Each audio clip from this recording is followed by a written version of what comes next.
Some of us already have open hearts. Some of us aren't quite there yet because our hearts have gotten a little beat up this week and might have forgotten how to be open. Your heart is welcome here no matter how bruised. We welcome you among us. All of us are imperfect, but we're here to drop our defenses. And what happens in worship is powerful and life-giving. Together, we affirm that this day and our being together can make each of us braver, more compassionate, and wiser than when we woke up this morning. We welcome you here. I call your attention to the announcements that are printed on the back of the order of service. Please read these for important information about fellowship life. Spoken announcements will be heard at the end of the hour. On behalf of the members of the fellowship, I extend a special welcome to all visitors who are joining us for the first time, and those of you who still feel like visitors. If you have not already done so, please fill out our visitor book at the front near the greeters or digitally by visiting auuf.org/visitor. You may also contact our minister, Reverend Chris Rothbauer, at minister@aauf.org with any questions or concerns you may have.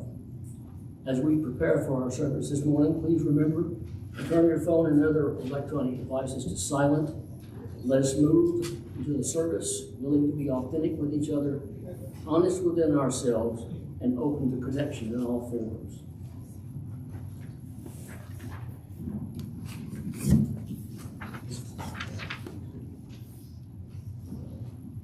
Our opening words this morning are from Sherry Woodbury. Out of the din of the city, away from the noise of the crowds, we come to rest in this moment, in this place, set apart from the never-ending to-do list, embracing the seventh day, a day of rest. We come to the warmth and stillness of this sacred hour. Remember, you have chosen to be here. Something in your life led you to arrive here now. Whatever tasks and cares await you now, for this brief time, simply rest. Allow your soul to be nurtured. Let the waves in your mind and heart gradually subside. As you come home to yourself, holy and whole, come let us enter together.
We light our chalice this morning with these words from the Auburn UU Fellowship in Auburn, Ohio. We light this chalice to find inner peace, love for each other, and faith in ourselves. Also, to be welcoming to whomever we meet and kind to all living creatures. So gather around this light of hope as we share this time together.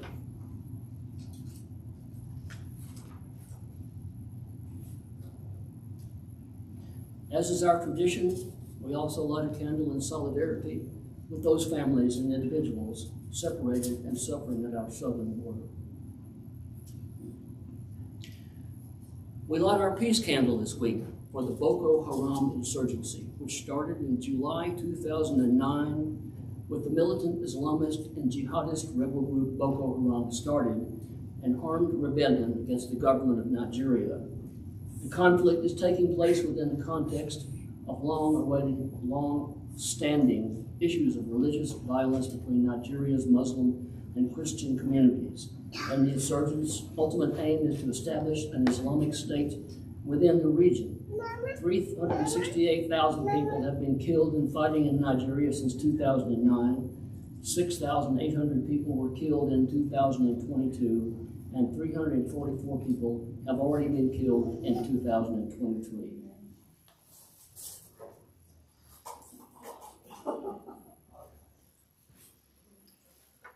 I invite you now to rise in body or in spirit and join us in singing our opening hymn, number 188 in the Great Hymnal. Come, come, whoever you are. We'll sing it once through together, and then we'll split up. You folks will start, and you'll come in. Okay?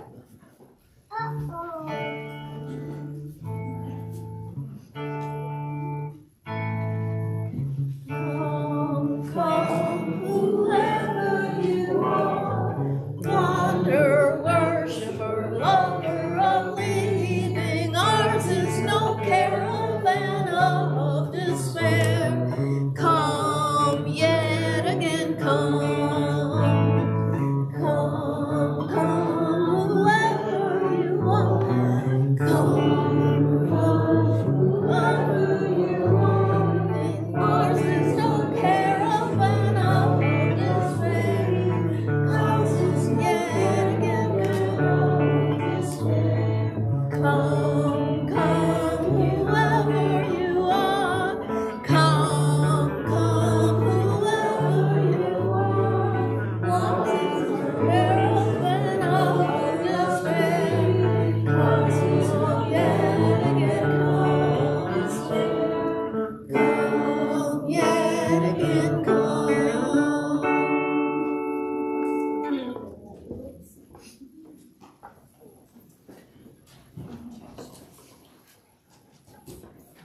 One of the ways we proclaim the warmth and caring of our community is by sharing our joys, concerns, and milestones. If you are joining us virtually, we invite you to type your joy, concern, or milestone in the YouTube chat box during the music for meditation. We invite those persons, one at a time, to drop a pebble in our communal bowl during the music for meditation. Spoken joys and concerns will be invited following the music.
I invite you, if you have a joy, concern, or milestone, to come forward one at a time and briefly share your microphone to help maintain social distancing. Please don't line up, but come forward after the last person has left the microphone.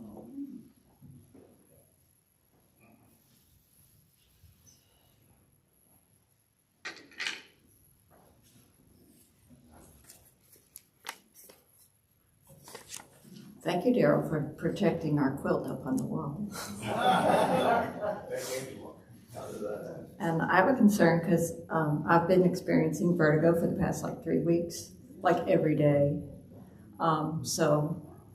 And being under, the retirement, weird Medicare health plan, weird stuff. Anyway, finding a doctor is really difficult. Just thought I'd share that for anybody who hasn't yet gone on to Medicare. It's like a nightmare. Anyway.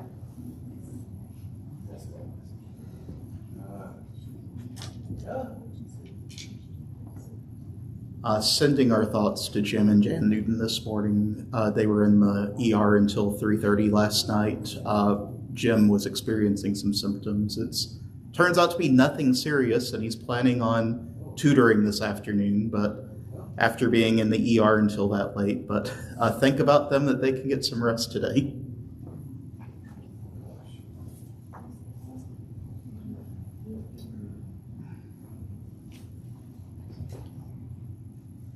I have a joy.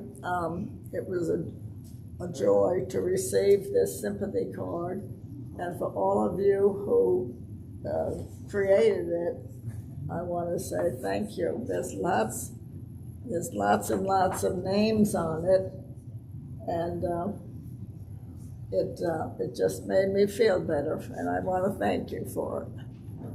And I don't know, you might think I'm just crazy. But I find joy in little things. And with all the rain we had a couple of days, I had a large puddle in my backyard, and there was a bird taking a leisurely bath. It was flopping around and just having a great time. And I wondered about something. We have a brook very near us. And I was telling my friend Carol the same thing. They have a brook, and the birds don't seem to want to take baths in the brook. So if anybody knows why, I'd be interested in knowing. But anyway, it was really a joy to see this bird just flapping its wings and feathers and everything, And so anyway, I think we should find joy in little things.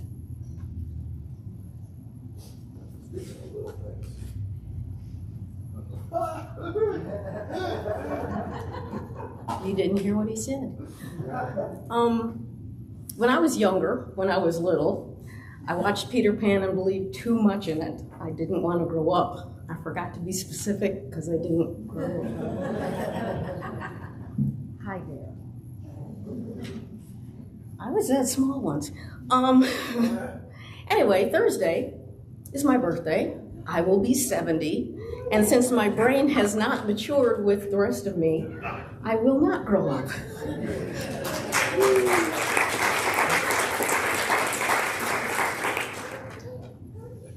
Here's an item that was submitted in advance, a concern Marcia Rossi and Larry Moore shared that Marcia will be having neurosurgery at Johns Hopkins on February the 8th.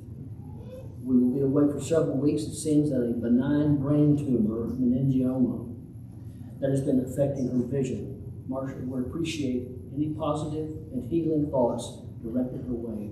And for Larry, who will be assisting Marcia during this time. Also, a joy that they have had such wonderful friends at the AU with, especially Jim and Jan Newton, who will be helping handle things while they are away.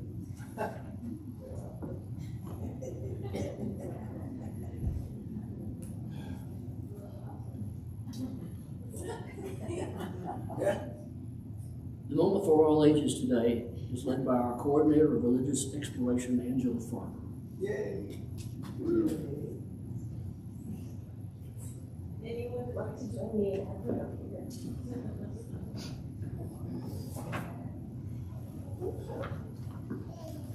Yay!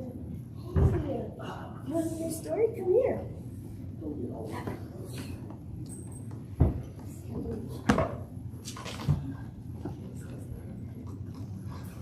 Happy birthday, friends. Hi. Today's story is The Lion Inside. Just like mine. It is the lion and the mouse, kind of. A different kind of lion and mouse. In the dry, dusty place where the sand sparkled gold stood a mighty flat rock, all craggy and old. And under the rock, a tiny little house, lived the littlest, quietest, meekest brown mouse. He was so very tiny, so incredibly small, that nobody noticed him ever at all. He was trying to say hello.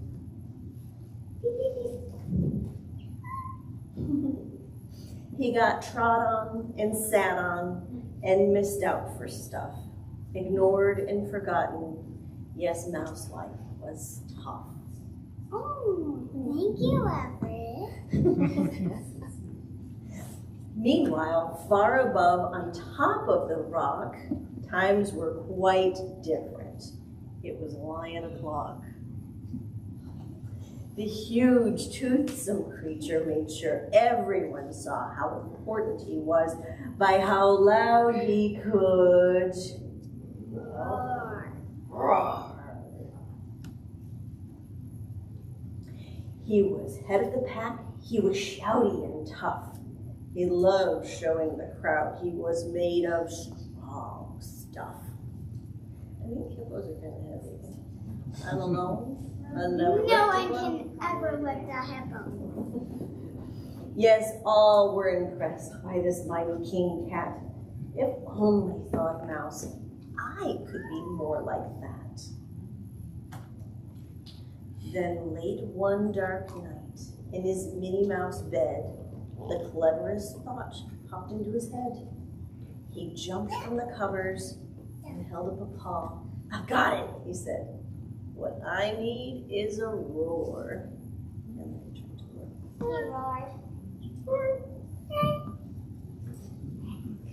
I mean, what if this mouse, with the weeniest squeak, was a little more grrr and a little less squeak?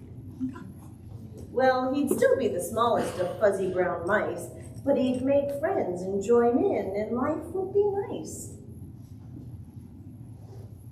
That's awesome. Would you like that? I want it back, though, because your sister made that for me. Yes, thought the mouse, I must find out how. I will learn how to roar, and I will learn it now. But oh my gosh, there was only one beast who could teach him this thing, but might make him a beast. Let's get a mouse for dinner. The lion.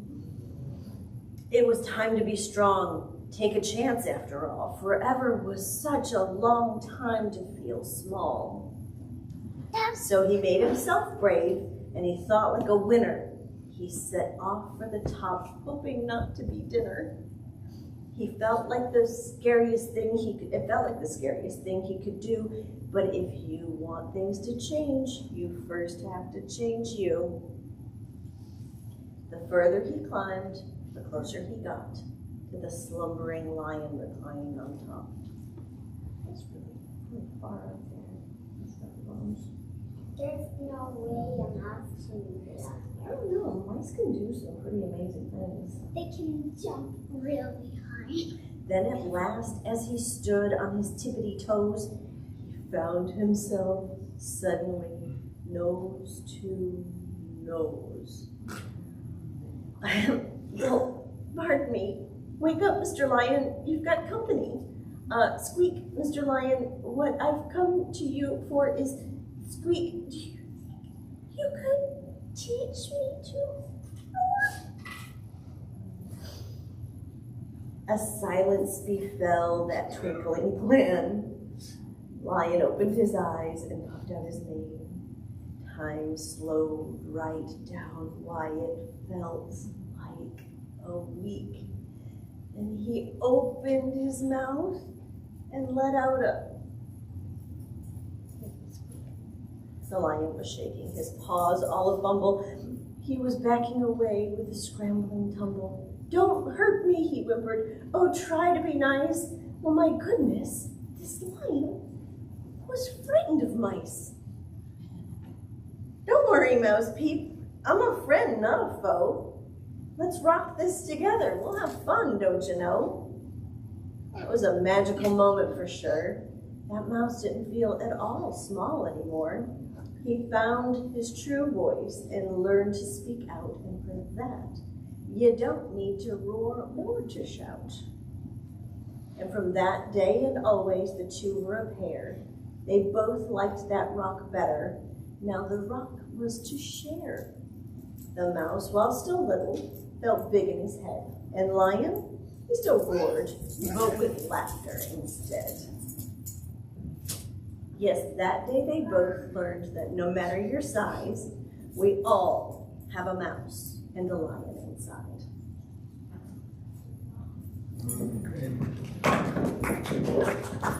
Yay. Oh, thank you.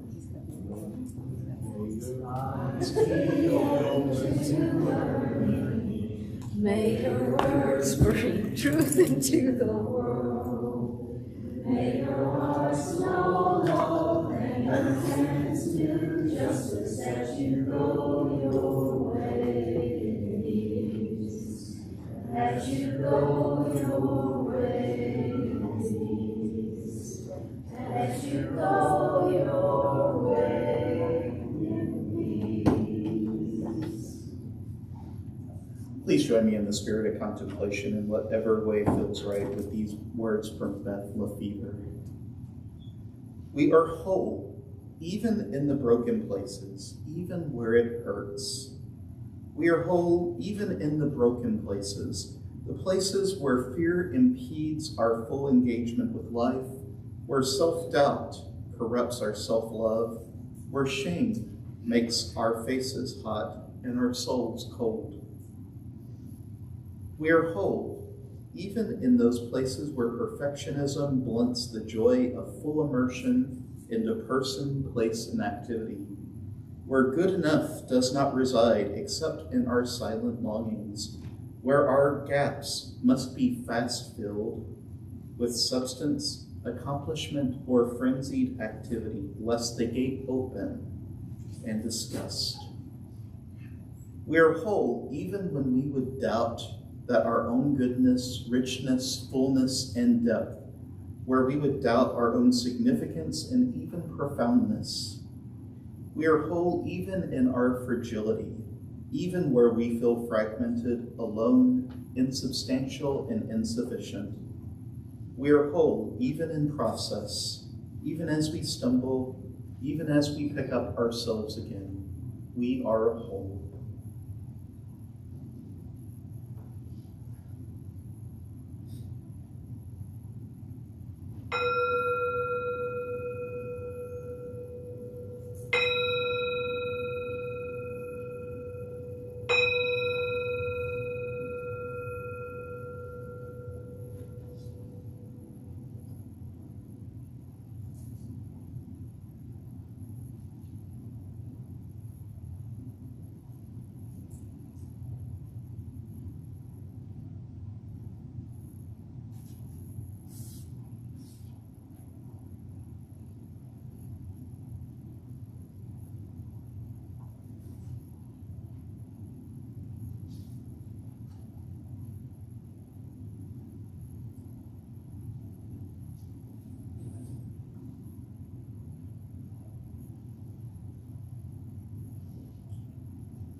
Blessed be.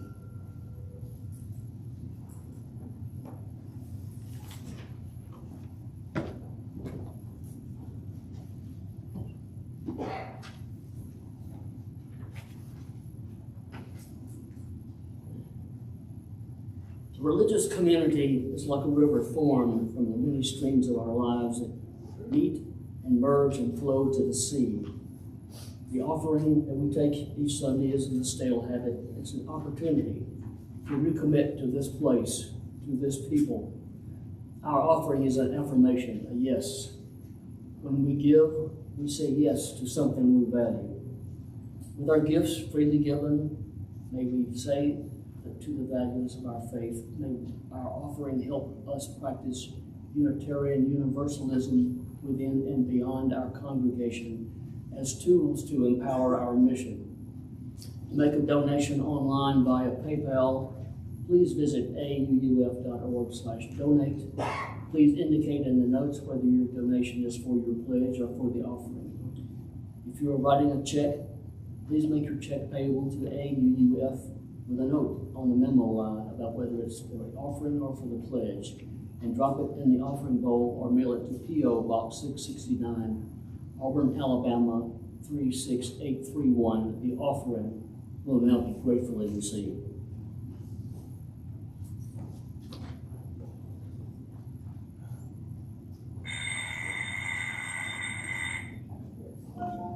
Some days, I like to wake up early so that I can see the sunrise. And I think how beautiful it is, and how my life lies before me. And I get a very positive feeling about things. Like this morning, for instance. The sky is so clear, and the sun so bright. How could anything go wrong on a day like this?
A reading from Laura Hershey.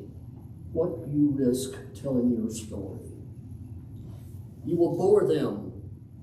Your voice will break, your ink spill and stain your coat. No one will understand, their eyes becoming fences. You will park yourself forever on the outside, your differences once and for all, revealed dangerous. The names you give to yourself will become epithets. Your happiness will be called bravery, denial. Your sadness will justify their pity. Your fear will magnify their fears. Everything you say will prove something about their God or their economic system. Your feelings that change day to day, kaleidoscopic, will freeze in place, brand new forever. Justify anything they decide to do with you. Those with power can afford to tell their story or not. Those without power risk everything to tell their story, and must someone, somewhere, will hear your story and decide to fight, to live and refuse compromise. Someone else will tell her own story, risking everything.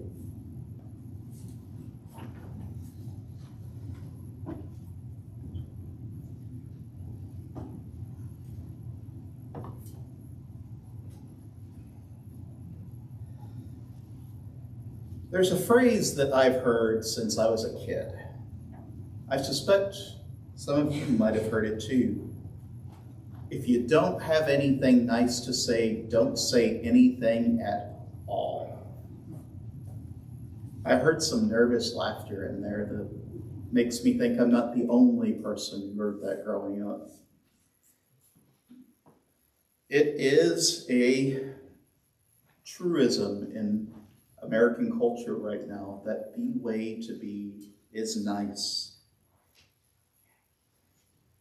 And it's not that being nice is a bad thing, right?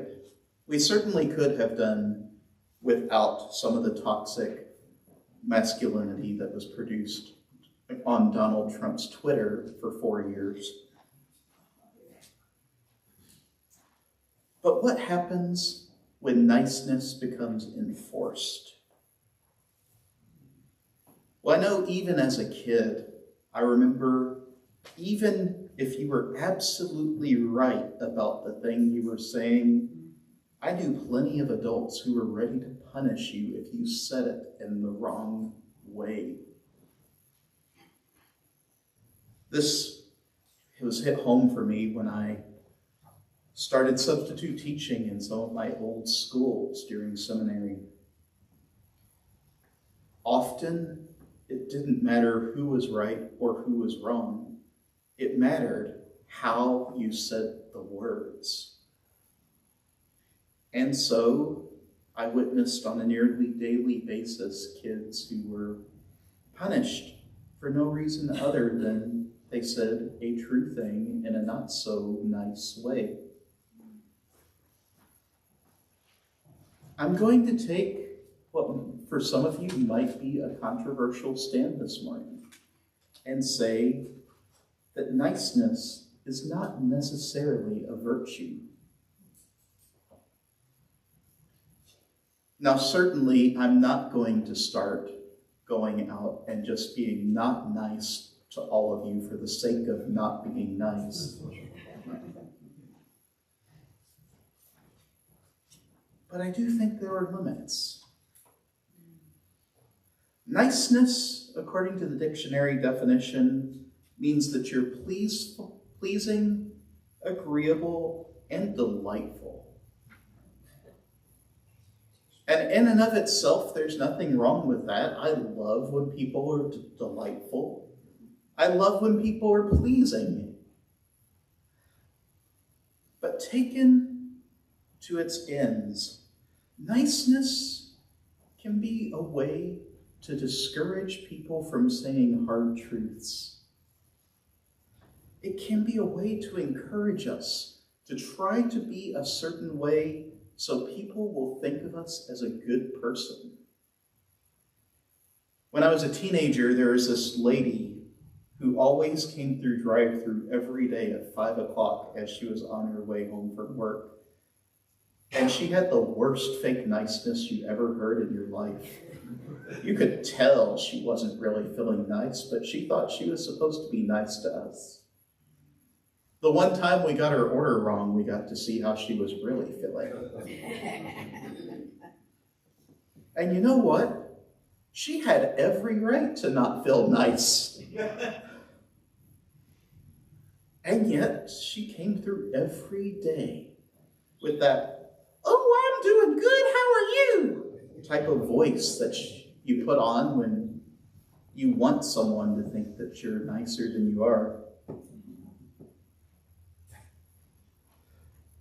No, we're encouraged to avoid putting on anything other than that nice attitude and to avoid saying negative things or expressing negative emotion at all costs.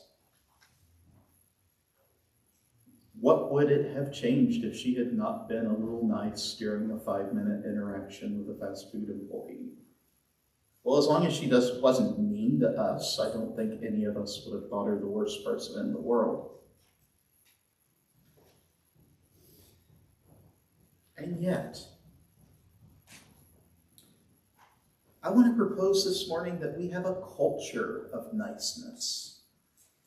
In fact, There is an English professor at the State University of New York at Buffalo named Terry Tedrado Brahman, who wrote an entire book about American niceness, titled American Niceness, A Cultural History. Brahman says that niceness came into full fruition in the 19th century. This was the period when America had become an empirical power, and she demonstrates the ways in which niceness served as a cheery facade over violence and injustice. The world might have been imperfect, but at least we were all being nice to each other, right? The culture of Southern hospitality perpetuated the belief that American slavery was a kinder, more compassionate variety than that practiced in the Caribbean. And later in the century, the annexation of the Philippines was heralded as a mission of benevolent assimilation, a phrase that American President William McKinley used in an 1898 speech to the occupied nation to suggest that, unlike the Spanish Empire, Americans would be nice. We come not as invaders or conquerors, but as friends, McKinley proclaimed, all the while the country he represented was invading and taking over a sovereign nation.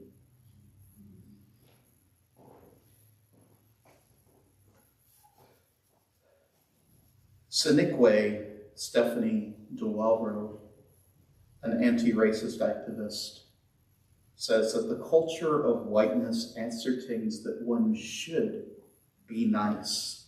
Nice, she puts in quotations, because here, the niceness that is underscored by white supremacy is that of not challenging the status quo and not challenging what whiteness upholds as true, even when those truths are harmful to others. Niceness becomes a way to avoid having the hard conversations, whether it be about oppression, abuse, or everyday annoyances.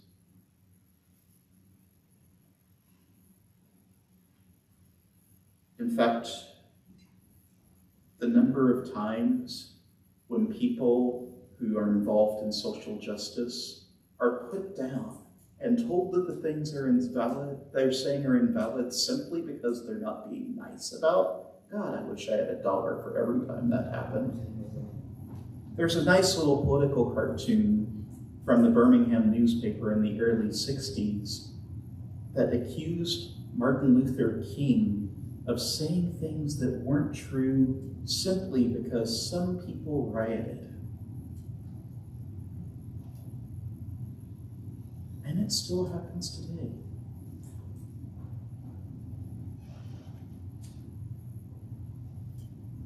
The result is we learn to feel shame and guilt about when we aren't nice. And we strive to be omni-nice, constantly nice, perpetuating the status quo in the process. This trickles down into other cultures. In work cultures, where the reality of harsh, hostile work environments and abusive bosses are often reality, it's often the workers who push back against these cultures who are called not nice. It becomes easier not to rock the boat in business and to allow things to progress as they will. Because if you stand up, you might lose your only way of making money. Conflict avoidance becomes a part of many workplaces, especially when fear of confronting something or someone requires us to just hold our tongues. And yes, this happens in spiritual communities as well. In religious in spiritual communities, niceness often asks us to avoid talking about the hard topics in order to keep the peace. I once heard about a congregation that is not this one. I'll say that up front so you don't come see me for pastoral care afterwards. Where they simply couldn't afford a minister anymore.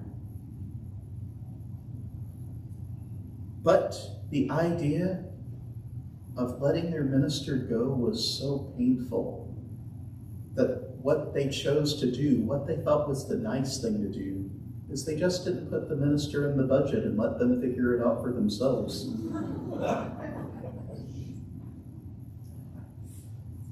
Was that a nice thing to do? They might have thought it was nice, but it sure impacted.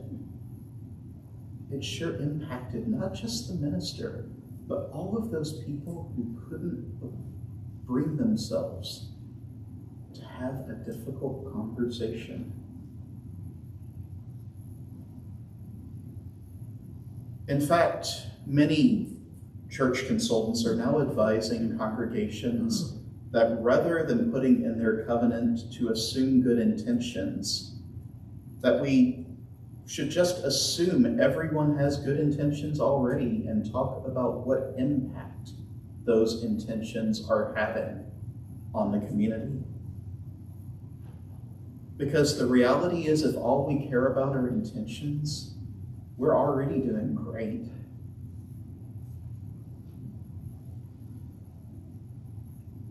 The emphasis being in spiritual communities often becomes taking care of the emotions of others rather than speaking our own truth. And it becomes difficult to talk about anything that matters, because if you're always walking on eggshells, what is more important is the status quo and people getting along. This fear of change has destroyed more than one religious community. And the desire to take care of everyone means no one's taken care of. No, I'm going to propose this morning that despite rumors that you may have heard, Unitarian Universalism does not teach you to be nice. I cringe when I hear that niceness is a value taught by Unitarian Universalism. Indeed, you will find it neither in our 7 principles nor in the new Article 2 proposal. Because niceness can be an impediment to building beloved community when it prevents us from talking about the things that matter. Bruce Ray's Chow once said that being nice is often about avoiding conflict, letting inappropriate actions slide, or bottling up words and actions that ought to be spoken and enacted to prevent creating an uncomfortable scene. At its worst, being nice reinforces actions and attitudes that strip away human dignity. The quest for niceness distracts us. So what's the solution? Do we all just go around saying all the worst things that we can to each other? Hey, Reverend Chris, nice shoes.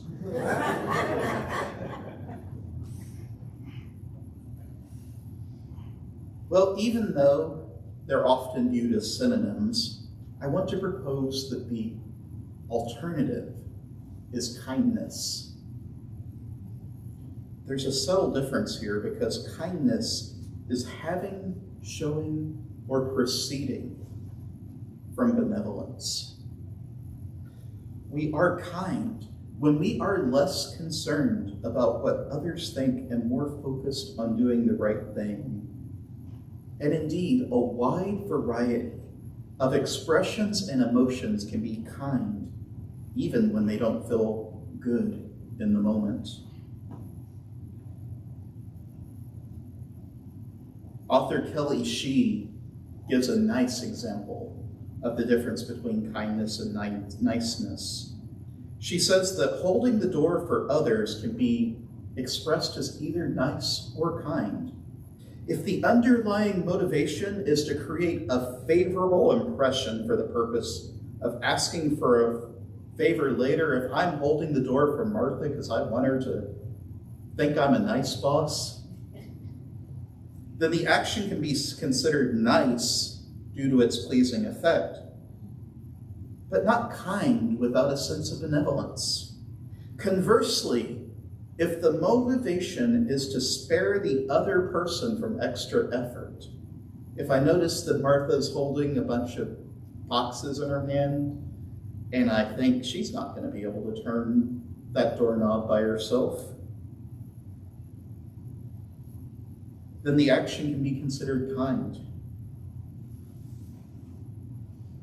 Now, you might have noticed something. I'm sure Martha on the second one thinks the action is nice. But notice that the action could have been done without any kindness in mind. After all, pleasing others and benevolence do not have to be mutually exclusive, but they sometimes are. However, they're not always the same thing, and expressing niceness without kindness is ultimately detrimental to human community. If we listened to people who had said that Martin Luther King was not being a very nice person, we might not have made the progress that we have. And if we avoid saying the things that matter because we're scared of being seen as not nice, then we risk the human communities we're a part of.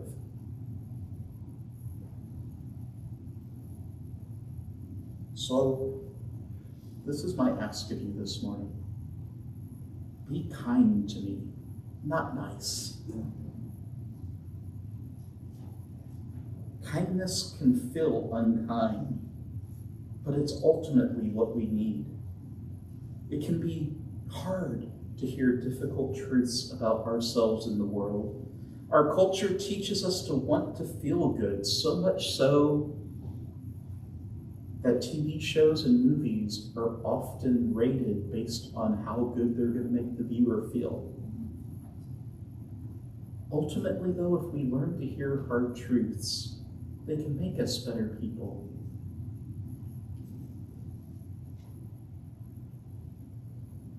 Some of the kindest people in my life have been the people who didn't feel the nicest in the moment, because they were willing to tell me the things I needed to hear without censoring themselves. I need more of that kindness. Niceness without kindness can feel manipulative and narcissistic. I want people in my lives who are willing to tell me the things I need to hear, even when it doesn't feel good. They will make me a better person, and the institutions I'm a part of stronger. So listen deeply when it's obvious someone's feeling very emotional about a subject. Emotions do not equal unkindness. Don't try to fix or save or advise them in the moment. That can feel like you just want to relieve them of their emotions. And don't get defensive or think of alternate reasons in the moment, even if your initial instinct is that they are wrong. That can feel dismissive and lead the person to feel like they're unheard.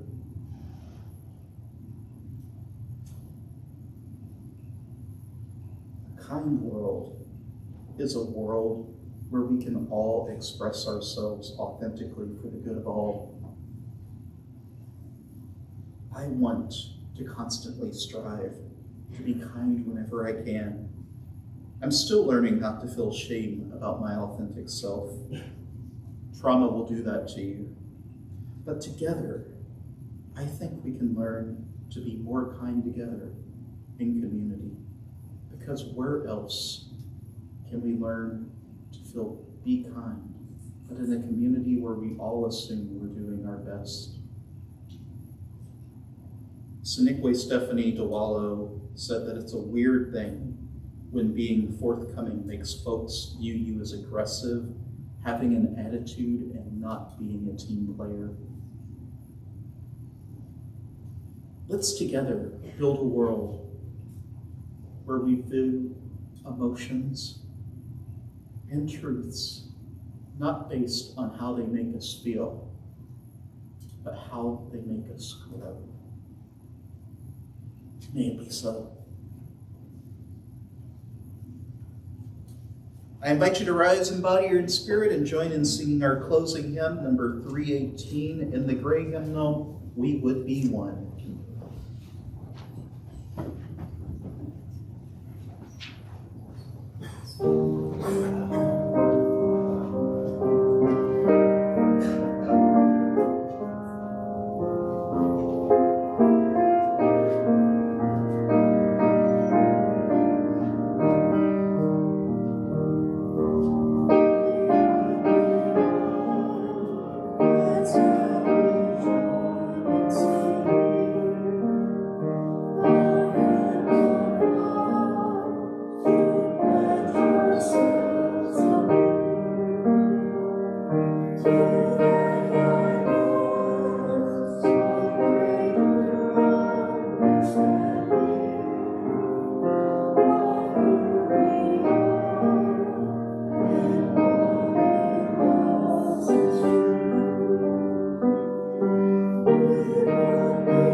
Please join us in extinguishing our chalice. You'll find the words in your order of service. We extinguish this flame, but not the light of truth, the warmth of community, or the fire of commitment. These we carry in our hearts until we are together again. Please be our guest today after the service for a coffee hour here in the sanctuary. This is an opportunity to chat with people about the service or just how our week went. If you are not signed up for our email list, please make sure to do so and receive updates about ways to connect. You can find information on signing up at our website, auuf.org/subscribe. If anyone has any spoken announcements, please come forward at this time.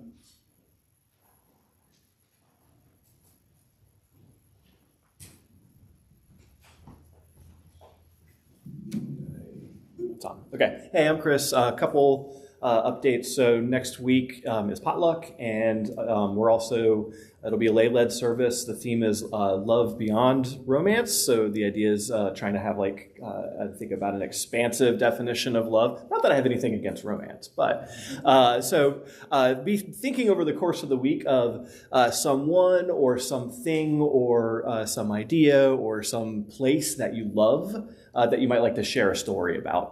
And we'll do kind of a community-based sharing.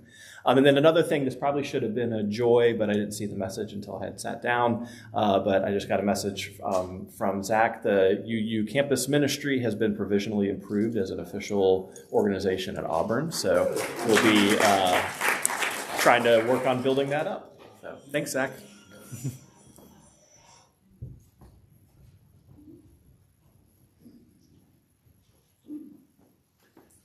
Hey, I'm Billy. The Board of Trustees meets tomorrow. We've been meeting the first Monday of the month.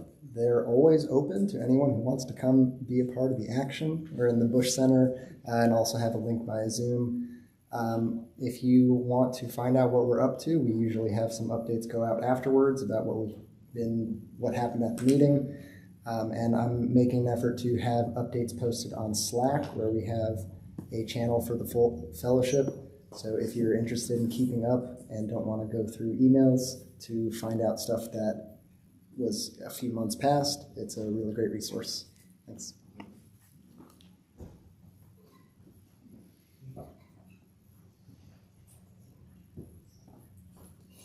Good morning. This is Noriko, and I'm speaking on behalf of RE Committee. The beautiful cards, very cute. There's a variety of topics. They are out in the back. And they are $2 per card, and half will go to the nonprofit organization of Student Choice, the RE Kids Choice, and then half remains in the RE account that was set up for the playground in the future. So please stop by. Delivery is next week, the potluck day. So please share, bring something to share food-wise, and then also please be here to receive and give some love. Thank you.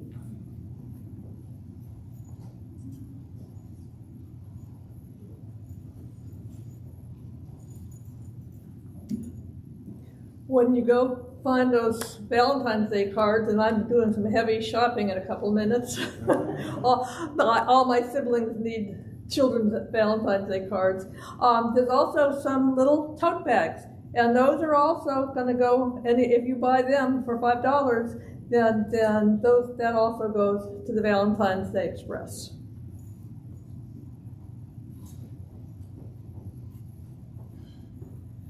Good morning. I'm sharing on behalf of Pam, who is helping lead the yoga that takes place on Tuesday nights. We want to give everybody as much notice as possible. We're going to start locking the door at 5:45. Yoga is supposed to start about 5:30. But part of what we're doing is, finding our Zen and meditative spaces while we are also moving and stretching our bodies. And we just wanted everyone to have plenty of notice that at 5:45 we will start locking the door so we're not interrupting the flow of class.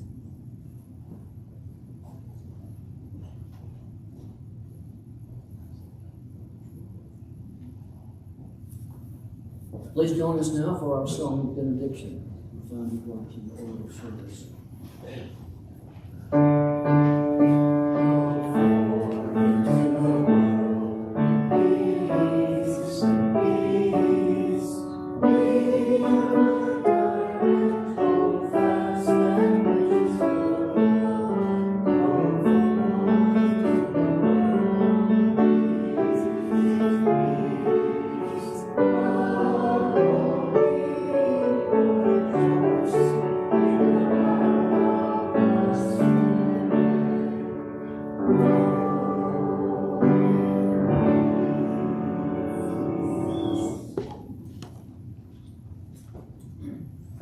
Our benediction is from James A. Hobart. As we depart from one another, let our hearts be secure through every human season. Let our hearts be secure in seasons of anguish as well as in joy, in seasons of failure as well as success, in seasons of uncertainty as in seasons of security. Let our hearts be secure in the dual reality that we are worthy recipients of love and support we can never earn. And we are worthy providers of love and support we can never earn. Let our hearts be secure For hearts know and understand and will respond if invited in. Amen. Blessed be, and go in peace.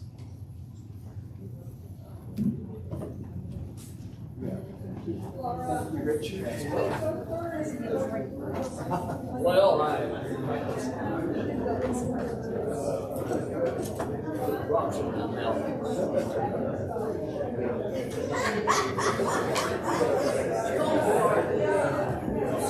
Sounds good.